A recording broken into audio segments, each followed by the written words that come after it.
forgetting to hit all the buttons tonight. Welcome back to Land of Bourbon and Bad Decisions. This is your host, Tyler Morgan. Whew. It's been a long day, and I will get to that a little bit later. But as always, start off the show talking about my favorite beverage, not those wonderful whiskey bottles up above my head or that jar of moonshine hanging out amongst the crowd, but coffee. Yes, coffee is the drink that makes the world go round for me, and my favorite coffee is coffee from American Pride Roasters. American Pride Roasters is the finest coffee, and if you're watching this on video, you can check them out on with that QR code up over my shoulder there, or in the link in the description. If you're listening on podcast or don't have a way to click the QR code while watching the video, either way, go check them out. Check out their amazing lineup of freshly roast and ground shipped to you coffees from the small town of Runnels, Iowa, where Dave Matthews and crew put in all of the effort to make the finest coffee just for you. Now, if you're like me, you like your coffee to be coffee flavored.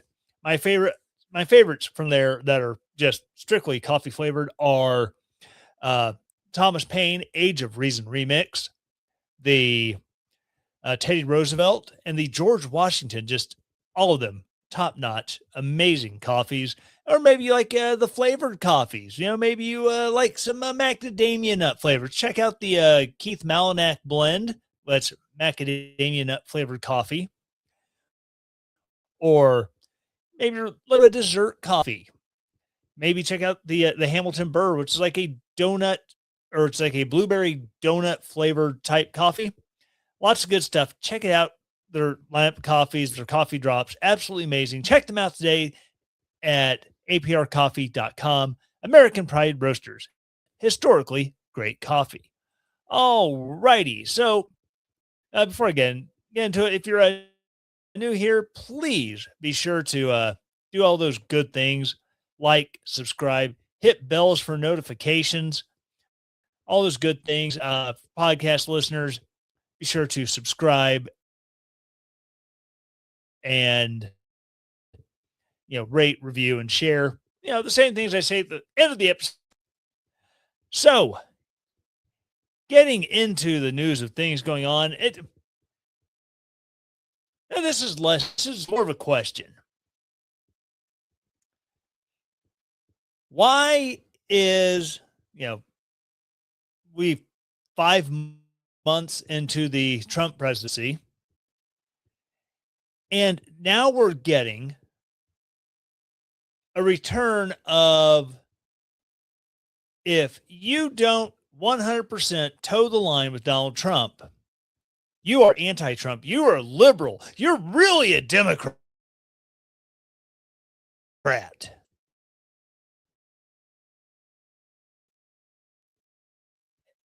And I get that, you want to support Donald Trump.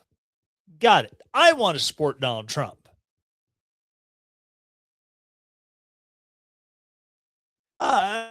Just like when you're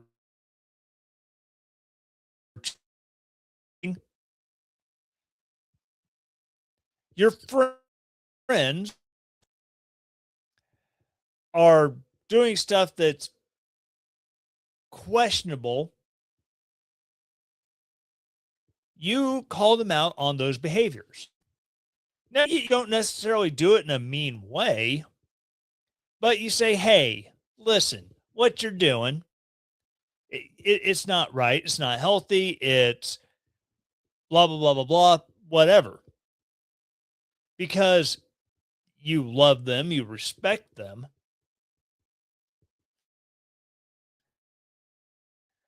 And so you want to hold them accountable for them. And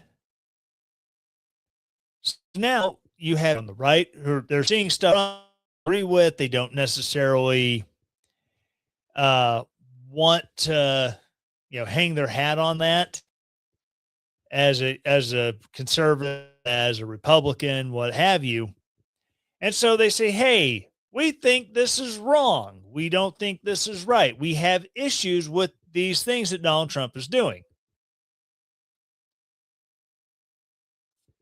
And suddenly, just being anti-Trump. Yeah, that's all. You're a Democrat. You're a damn liberal. Your true colors are coming out. It's like, wait, what? Because I wasn't a fan of Donald Trump sending troops to Iran without congressional approval because I had issues with a plethora of things. And some of them are minor. Some of them are major, like I said. With Iran, I'm very torn on that. But I don't think Donald Trump should have, sent folks over and then and do it without congressional approval.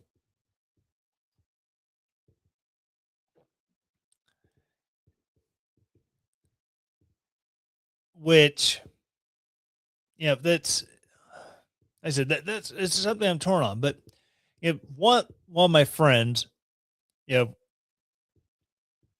who he works for the Blaze, and he's fairly active on Twitter, and he wasn't making crazy left wing comments on Donald Trump. He's just like, I have an issue with this thing, and someone again comes out of the woodwork with all this.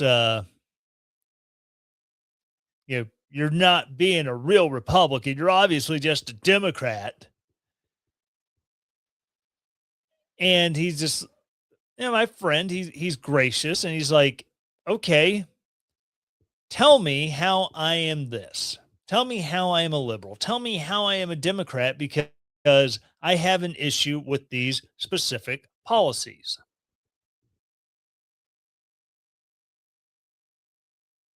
And he person never answered because they can't.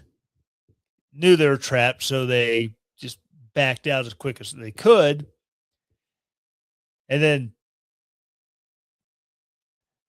my friend, he quote tweeted the thing and he's just like, define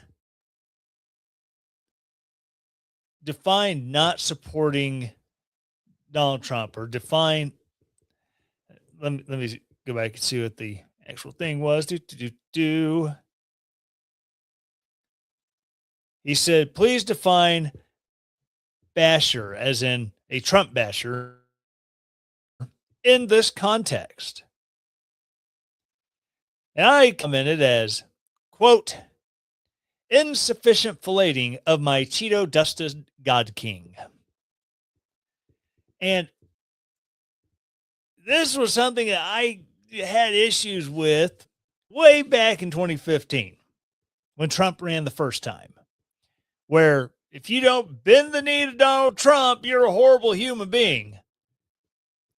And I was just like, yeah, whatever.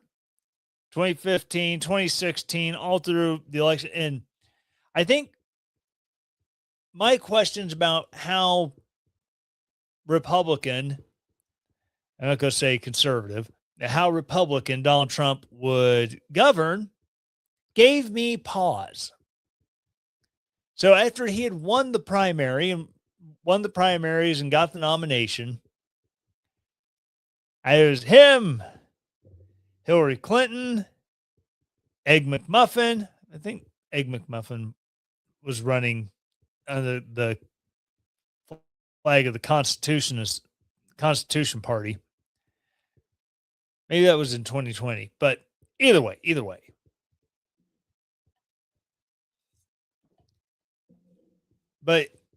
And he was starting to show his true colors as Well, I'm a libertarian, but I'm gonna run on the Constitution ticket.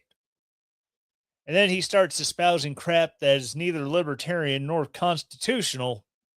And it's like, bro, I think you need to go look at these two parties that you claim to be, you're politically aligned with or that you're running under, and maybe read their party platforms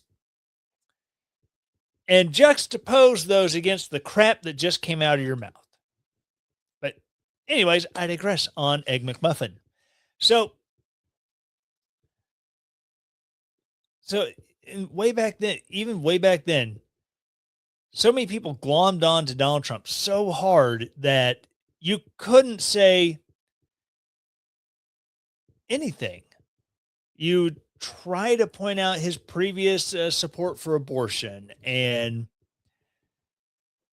some of the more troubling aspects of just how he ran his business, his multitude of marriages, his multitude of extramarital affairs, and you would get, we're not electing a preacher. We're electing a president. It's like, yeah, but y'all are treating him like he's the damn Messiah, like he is Jesus Christ returned. And that bugs the crap out of me. Then fast forward to 2024. If you said so much as a nice thing about Ron DeSantis or anyone else on that stage during debates, I mean, the Piosos were coming after you hard.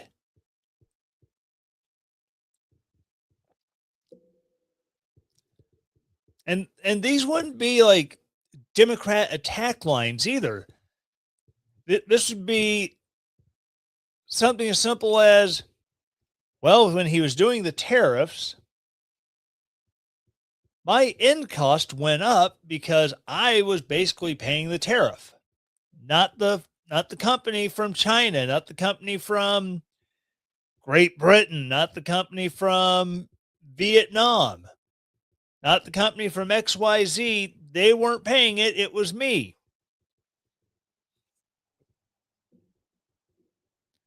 But like I said, you point out something like that.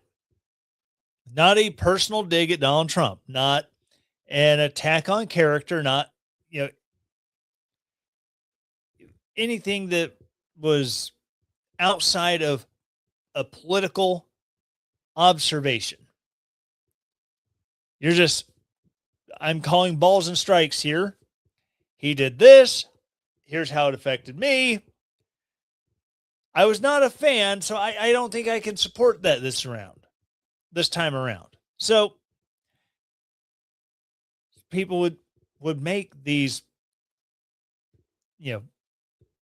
observations, and oh my God, it was crazy. And then the Ron DeSantis people who were doing the same thing as the crazy Trump cult people. You see them pop up with the alligator next to their handle on Twitter. And whoo, if you said anything bad about Ron DeSantis, they were almost as bad as the saying something about Donald Trump. And I defend Trump when he should be defended, but much like with all of the red flag stuff, his first term in office after the Parkland shooting, when he came out on stage and he said, "Take the guns, then due process." Yeah, I wasn't in on that. That was ridiculous, and And I, like a lot of other gun owners in America, called foul.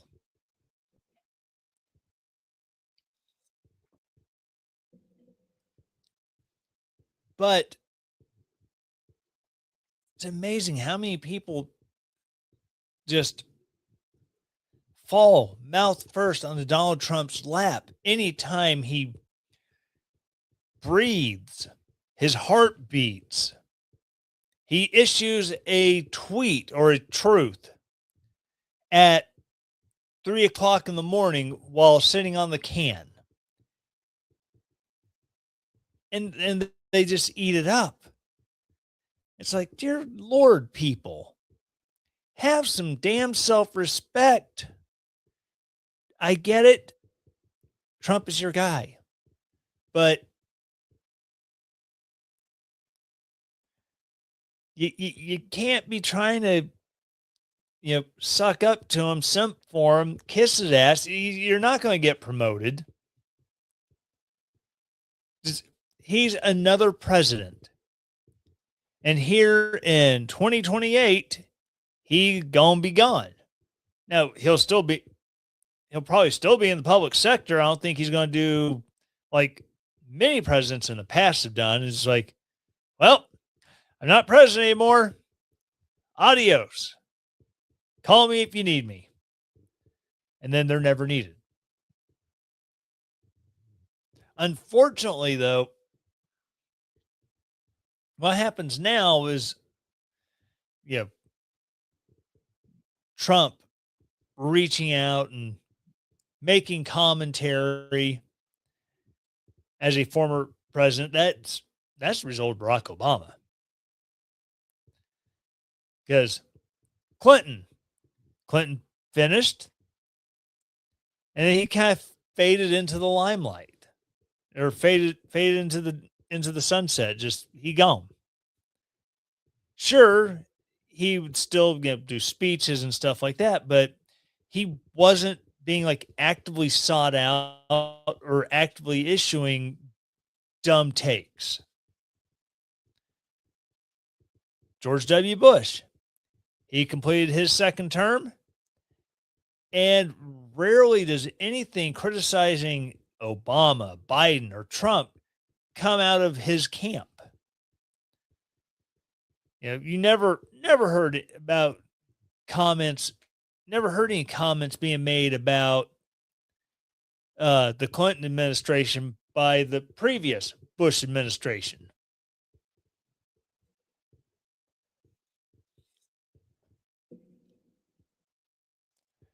And this whole idea that anytime Donald Trump says or does anything, it is gospel, 100% the truth. And this man is our prophet. You dare not blaspheme him and the God that he stands for. So it's, Donald Trump's a big boy. He can take care of himself. Does he sometimes get a little extra salty whenever he reads something on Twitter about himself, when he sees a news story about himself? That's not flattering, because it's somewhere outside of the more sycophantic networks. And it doesn't even have to be an attack on Donald Trump. It can just be Donald Trump and Melania walked to Marine One. And then Donald Trump is like, comes out, I'm not going to try Donald Trump impersonation because I suck at them. And Trump comes out and is like, well, that was the best walk from the White House to Marine One ever. In all time. And to criticize that amazing walk that me and Melania took, it's fake news. You're dumb. You're a dumb person if you're commenting on that amazing walk. It gets so old. And there's shows I listen to regularly that they're playing Trump talking. And I'm at the point where I'm just starting to, turn off and tune out.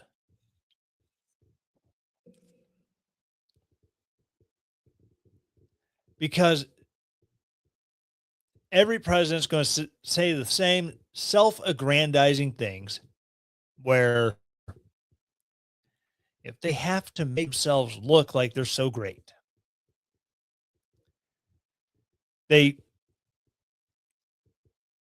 ridicule people, whether they do it, front-handed like Donald Trump, because he has no cares. He will gladly insult anyone, anywhere, anytime. But my mouse said it was going to go falling off my desk.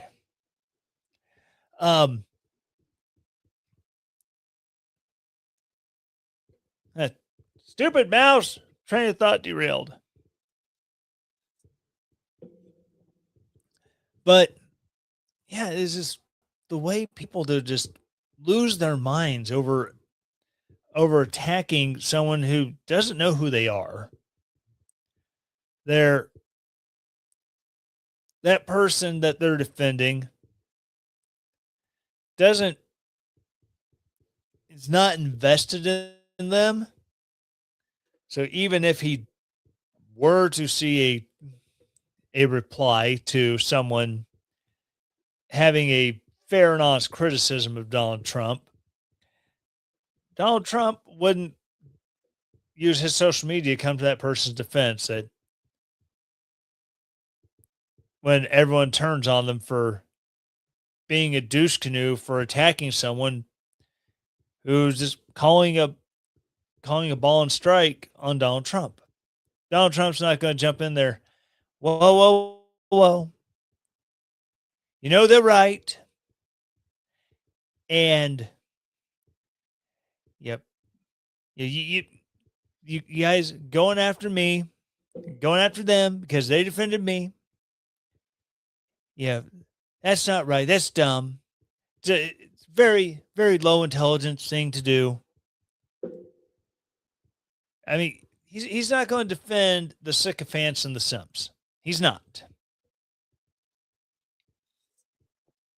And unless you've got, a lot of influence, I mean, millions of people have read your work, know who you are, watch your show.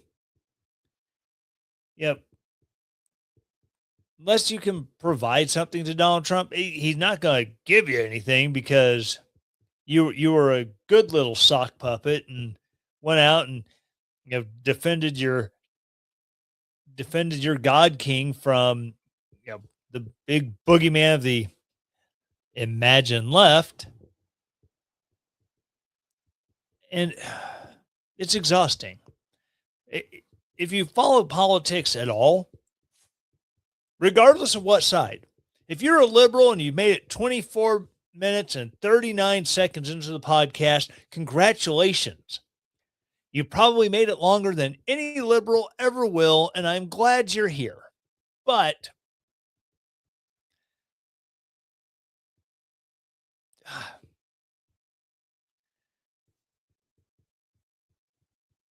regardless of oh my God.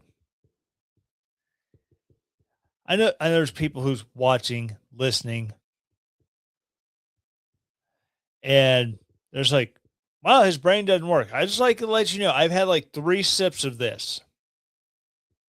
This is just a morning and afternoon spent in the sun. And my brain is like, it is time to nap. I'm going to lose everything if you hit any sort of distraction. And it's going to be glorious to watch you flounder. Because my brain hates me.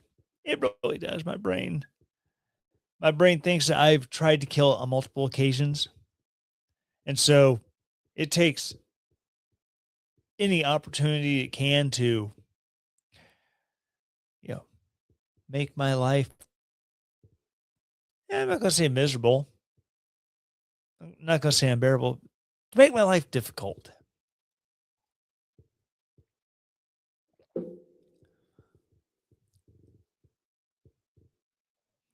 I don't even know why I was thanking a liberal who might have been here for 24 minutes. God dang it, my brain. Oh,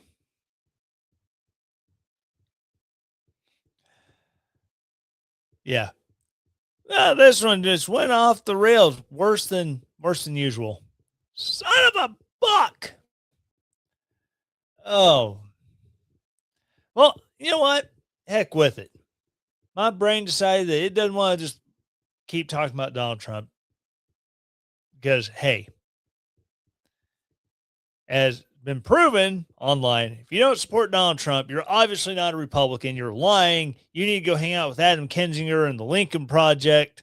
Well, no, do not go hang out with the Lincoln Project. If you go hang out with the Lincoln Project, they will probably send emails on your behalf to teenage boys promising them help with securing some sort of elected seat later down the road. And I do not want you hanging out with the Lincoln Project for that. I mean, if you hang out with Adam Kinzinger, you'll see a flower in the sidewalk and you'll cry.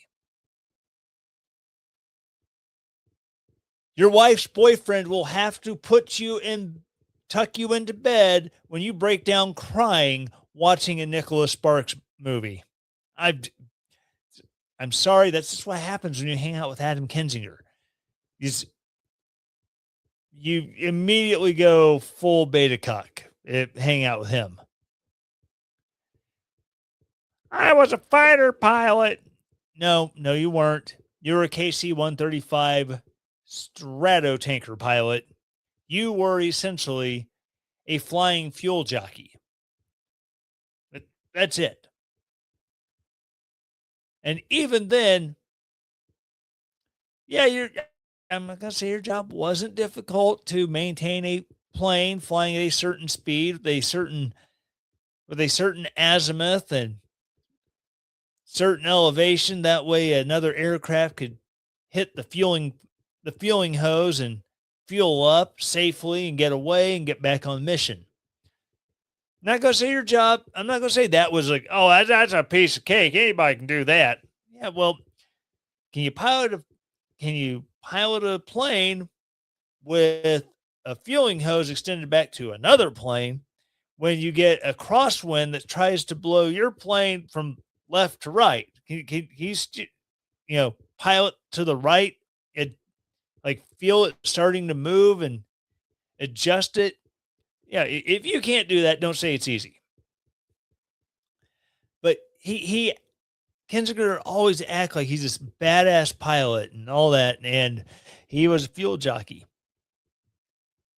And wait, he did fly ISR planes, intelligence, surveillance, reconnaissance. He did fly some of those, so I mean, it's a little closer to the action than flying a plane and over a neighboring country that is at least somewhat friendly to us. And even then, a lot of that effort goes to that enlisted Air Force soldier in the belly of the plane controlling that fuel. But yeah, Kinzinger acts like he's such a badass. Oh, look at me and this Missouri political person. We're going to be out here shooting guns and looking all tough. They're less than 10 yards from steel target, shooting AR-15s with tannerite, with containers of tannerite sitting on the shooting bench in front of everybody because a bullet fragment, not shell casing, the copper jacket from the bullet would never ricochet straight back and do damage, or ricochet at an angle and do damage. Oh, wait, there was a reporter who had that happen.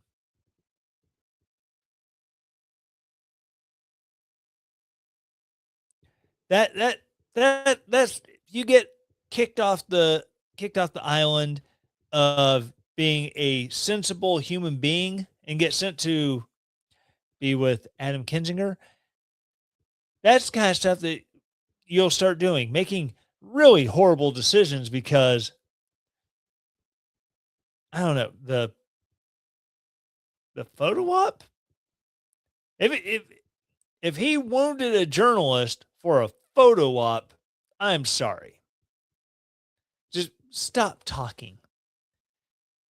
You were doing dumb crap. And when you got caught out on dumb crap, you argue that wasn't actually dumb. That you knew what you're doing. No, you didn't. If you knew what you're doing, you wouldn't have had your iPro on top of your head, Adam Kinzinger. If you knew what you were doing, you would have told that journalist guy, hey, you need to stay back further because these jackets off these bullets, they will go a ways and they can do some damage.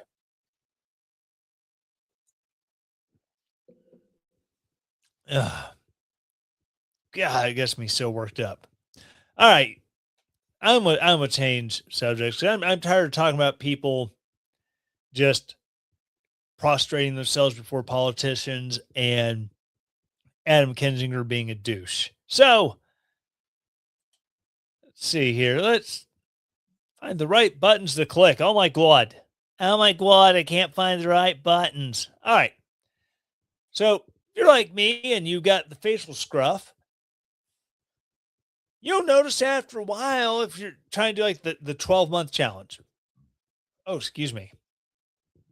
If you're trying to do the 12-month challenge, you notice after a couple weeks, your face, it itches, your cheeks, your chin, your jaw, and then give a little bit further, and you notice that little bits of your mustache kind of break off in your food, and you got beard hair in your food, and it's gross. Well, there's a way that if you're trying to grow your beard out, obviously longer than mine, I highly recommend Blue Collar Beardsman beard oils. It's, again, you'll link in the corner there, the QR code, or in the show notes. I mean, small business, handcrafted everything. Even the scents are like handcrafted, where they blend a bunch of different versions of what they're wanting, and they go through and they sniff them all to figure out which is the absolute perfect one for their scent of the month, or even if they're going to introduce a new scent, just to make sure it's going to be good. So their oils are amazing. Conditions the hair on your face, the skin underneath, which that's the important part. If you get the itchy beard, it's not the hair, it's your skin. And if you're going to shave it all off, you notice that you lots of inflammation and redness. Their beard oils help prevent that. They help prevent the bits just kind of breaking off and ending up in your food. And then they smell great on top of it, and the scents last all day. So if you're looking for a beard oil that works just as hard as you do, bluecollarbeardsman.com. Again, the QR code in the corner of the screen, or link in the show notes. Okay. Now to something I do every year, and it's Memorial Day weekend. Memorial Day is Monday. And like every year, I went to Wagons for Warriors. It was hot. It was humid. But the food, as always, was great. So while at the old Wagons for Warriors, I mean, I always like to take time to reflect on soldiers who had given their lives for our country. And we've seen so many guys who have Purple Hearts for wounds they took. You see soldiers who have lost limbs, lost friends. And, they give so much more than the average veteran who joins, does 3, 4 years, gets out and goes home. That level of sacrifice. And obviously, those soldiers who did not come home made the ultimate sacrifice. So I found myself reflecting on this, and just a couple days ago, I had a memory pop up on Facebook,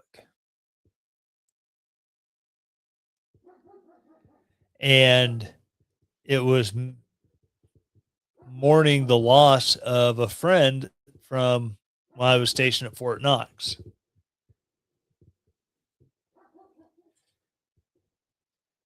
And he probably had the longest death from an IED.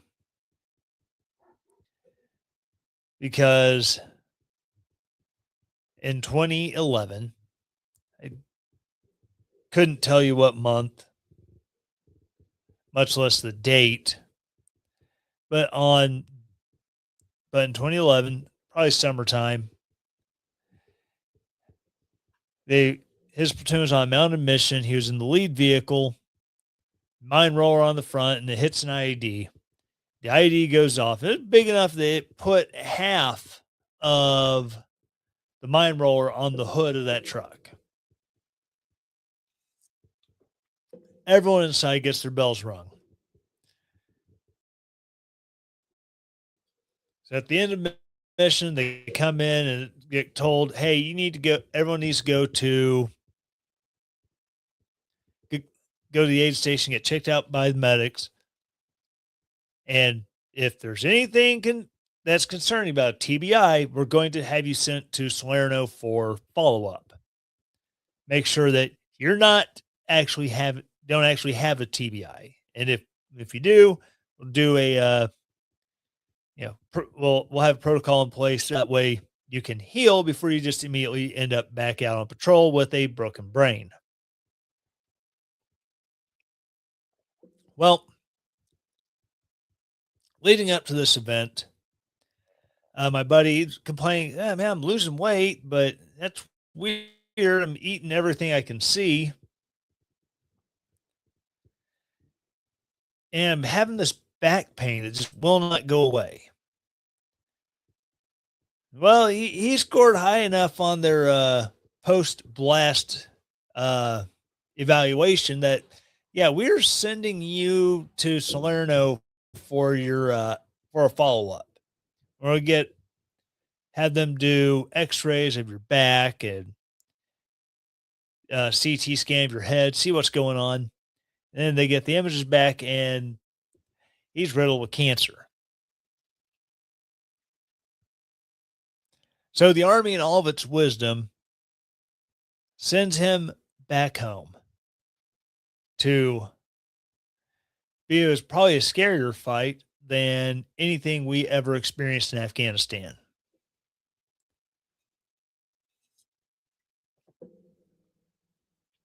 Unfortunately, in the process of kicking cancer's ass, he became addicted to opioids. Not from any sort of misuse of the opioids, just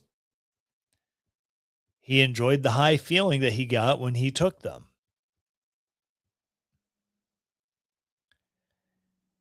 And within, I think, 4 years,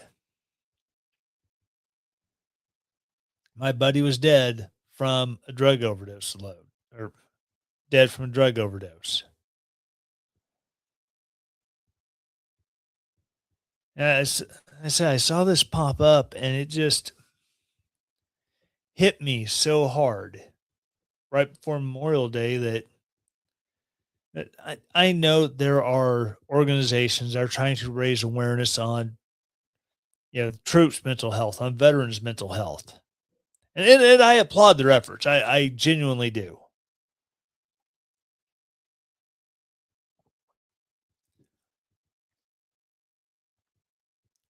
And yeah, just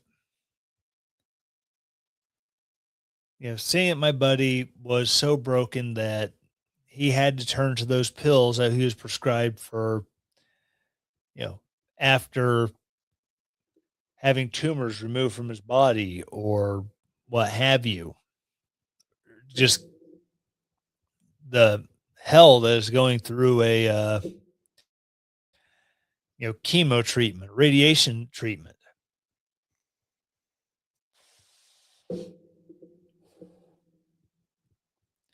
And so he had to find something that numbed it. Probably something that numbed it more effectively than, you know, hydrocodone or anything like that. That's relatively easy to get at the pharmacy.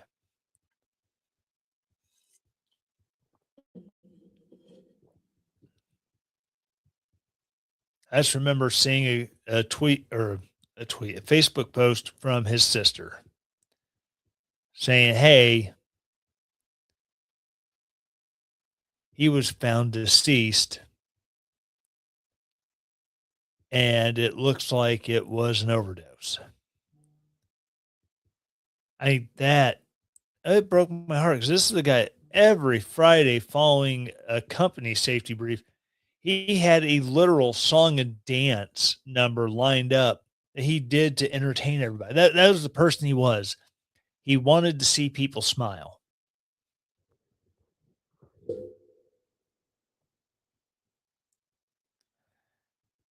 And an IED blast took 4.5 years for my friend to die. I said, I think about stuff like that at this time of year. And, I do my best to reflect on what other people have lost this time of year. I don't have it sitting here. I was reading it, but the book a preacher wrote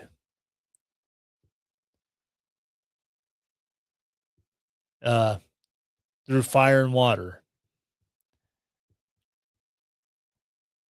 describing the rescue from when he was an internee at a camp in the Philippines as a guest of the Japanese.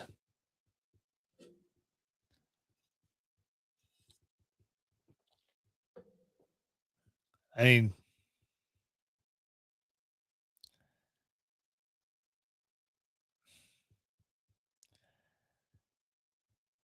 then to hear these people who have done amazing things in the military that they become part of that 22 a day statistic.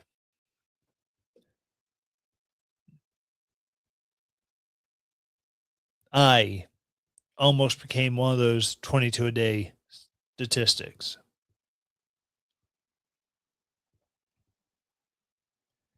And it was over dumb. It wasn't even over like you've been diagnosed with terminal illness. You only have this much time. If my situation was dumb, but there was nothing scarier than that thought popping into my mind completely uninvited. Kind of like here, where sometimes things flash and I can't, and things get all jumbled. But this flash, and I remember thinking, you know, maybe 9 millimeters is the way to fix this issue. And it was the scariest damn feeling I'd ever felt in my life that I personally didn't have control over the situation and that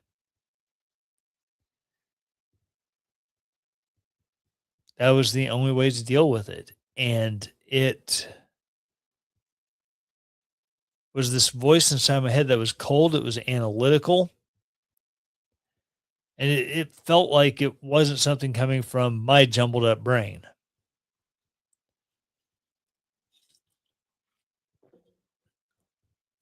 And I broke down and cried because it was so scary. I've been in combat, but the idea of that exit strategy was just abhorrent to me.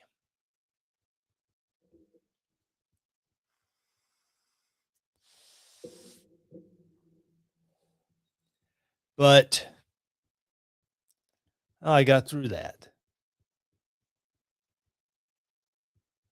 And if you're a veteran, you've made it this far, and you've heard the start of my story, and you're starting to have thoughts that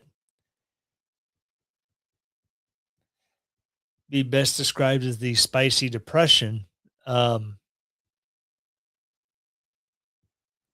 please find someone you trust that you can talk to, chaplain, shrink, use your commander's open door policy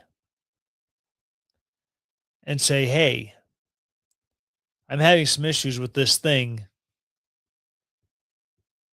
and I want to get better. Veterans, community is your best bet. Hang out with people who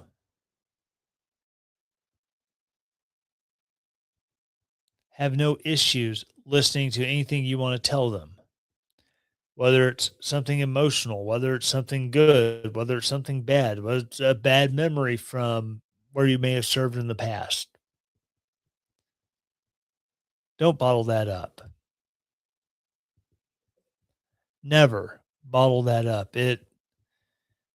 Yeah, it seems like it's a good thing at the time to shove those feelings down.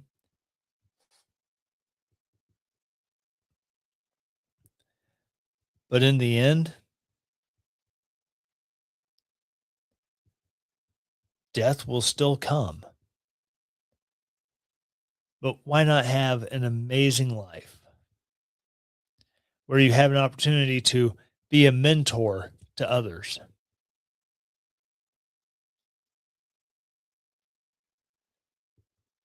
That's way more important than any barbecue on a Saturday afternoon or Sunday or Monday afternoon. So, yeah,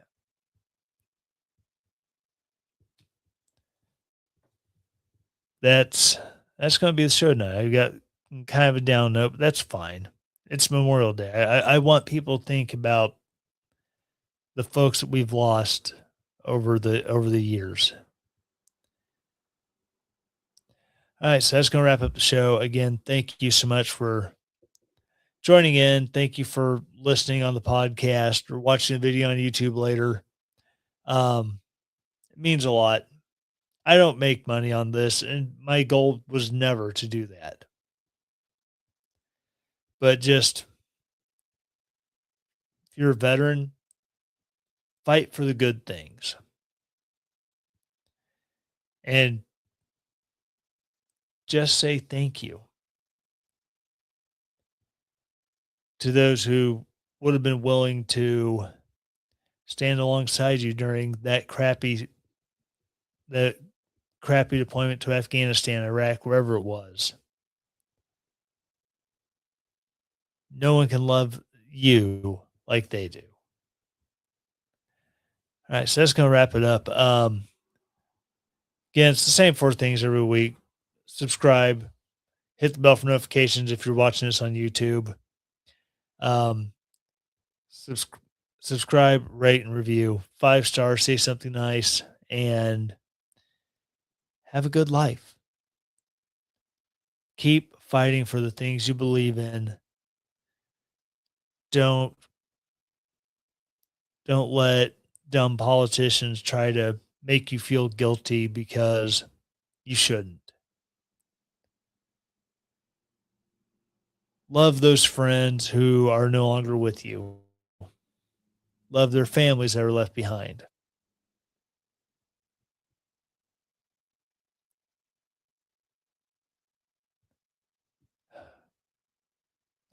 All right, that's going to do it. Again, thanks for tuning in this week. It means a lot. Just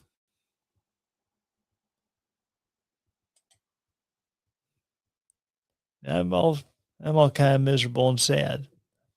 I had no one else to blame but me. All right, again, thanks for listening, and as always, stay relentless.